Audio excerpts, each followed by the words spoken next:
Police रास्ते में थी। मीडिया को भनक लगने ही वाली थी। उसने गार्ड को देखा। इसे अंदर आने दो। गार्ड चौंक गया। मैडम, यह, मैंने कहा, अंदर आने दो। नील पहली बार बैंक के अंदर गया। एयर कंडीशन की ठंडी हवा से वह सिहर गया। फर्श इतना चमकदार था कि उसमें अपना गंदा चेहरा देखकर उसे झिझक हुई। लोग उसे घूर रहे थे। कोई फुसफुसाया, ये बच्चा क्या करेगा? नील को इससे फर्क नहीं पड़ा। राधिका उसे सीधे आईटी फ्लोर पर ले गई। वहां 5 लोग 5 लैपटॉप और बड़ी स्क्रीन के सामने खड़े थे। स्क्रीन पर लाल रंग की लाइनें और नंबर भाग रहे थे। आईटी हेड ने गुस्से में कहा, मैडम, अभी समय नहीं है, ये मजाक नहीं है। नील ने स्क्रीन की तरफ देखा और तुरंत बोला, आप लोग गलत लॉक देख रहे हैं, असली रास्ता छुपाया गया है। कमरे में सन्नाटा छा गया। यह बच्चा हमें सिखाएगा? किसी ने तंज कसा। नील पास गया। उसने स्क्रीन के कोने में दिख रहे एक छोटे से टाइम स्टैम्प की तरफ इशारा किया। ये देखिए, हर बार ट्रांजैक्शन से 1 सेकंड पहले टाइम पीछे जा रहा है। यह मैनुअल नहीं हो सकता। आईटी हेड ने झुककर देखा। उसका चेहरा बदल गया। यह तो असंभव है। नील ने पहली बार सिर उठाकर सबको देखा। असंभव नहीं है सर। जिसने यह किया है उसने पैसा चुराया नहीं, उसने बैंक को खुद से लड़ने पर मजबूर कर दिया है। राधिका की आवाज कांप गई। तो पैसा वापस आ सकता है?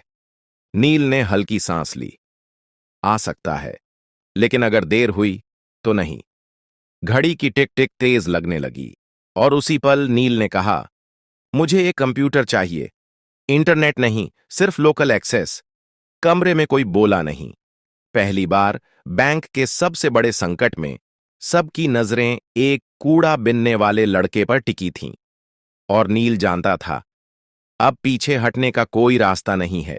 कमरे में एक अजीब सा सन्नाटा था। एयर कंडीशनर की ठंडी हवा चल रही थी, लेकिन किसी को ठंड महसूस नहीं हो रही थी। सबकी नजरें नील पर थीं। वह कुर्सी पर बैठा नहीं था, वह खड़ा था, जैसे बैठना उसके लिए फालतू की चीज हो। आईटी हेड ने हिचकिचाते हुए एक सिस्टम उसकी तरफ घुमा दिया।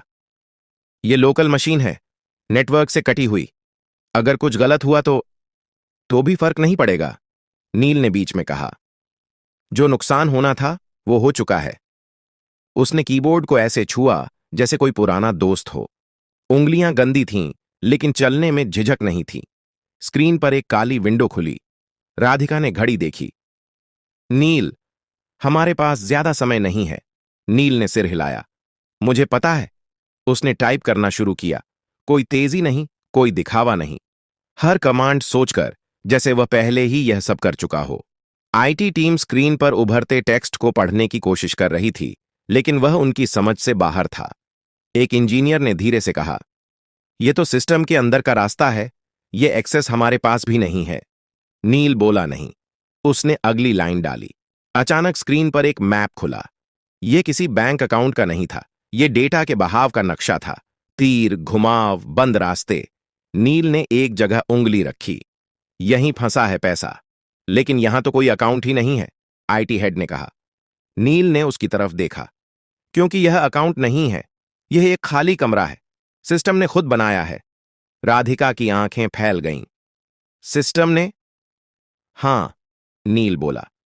जब किसी को सिस्टम के दिल तक पहुंचने की कोशिश करते पकड़ लिया जाता है, तो पुराना कोर एक फर्जी रास्ता बना देता है। पैसा उसमें चला जाता है। बाहर से लगता है चोरी हो गई, लेकिन असल में सिस्टम खुद उसे छुपा लेता है। कमरे में किसी ने सांस तक नहीं ली। आईटी हेड ने धीमी आवाज में कहा, लेकिन ऐसा फीचर तो कहीं डॉक्यूमेंटेड नहीं है। नील ने हल्की मुस्कान दी। क्योंकि यह फीचर नहीं है, यह डर है मशीन का। उसने अगला कमांड डाला। स्क्रीन पर लाल चेतावनी चमकी। वार्निंग, डेटा कोलैप्स इन 17 मिनट्स। राधिका के हाथ कांप गए। इसका मतलब? नील ने कहा, अगर यह कमरा ढह गया तो पैसा किसी का नहीं रहेगा, न चोर का न बैंक का। आईटी टीम में खलबली मच गई। तो जल्दी करो, कोई बोला। नील ने पहली बार गुस्से से सिर उठाया। जल्दी नहीं, सही। उसने अपनी आंखें बंद कीं, कुछ सेकंड के लिए, जैसे दिमाग में कुछ जोड़ रहा हो। उसे याद आया वह पुराना मोबाइल, मां की आवाज, नंबरों के बीच का पैटर्न। दरवाजा खुला। आईटी हेड फुसफुसाया, यह तो रिवर्स ट्रैक है। नील बोला, हां, अब पैसा वापस उसी रास्ते से चलेगा। जिससे डर आया था।